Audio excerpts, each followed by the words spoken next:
In this video, I'm going to show you how to enable or disable show parked car location on iPhone. So if you're done on this video, you found this video helpful and informative, please don't forget to like and subscribe.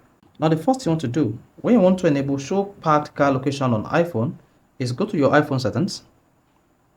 Now on the settings page, just scroll down and locate the Maps app. So in this case, I'm going to click on the Maps app. Then once you click on the Maps app, just scroll down to the bottom of the page like this. And here you can see I turned on show parked location. Your parked car will be shown on the map if your location can be determined when parked. A connection to your car Bluetooth or Carplay stereo is required. So in this case, whenever you park your car in any location and you turn on the maps on your device, you should be able to identify your car on the maps.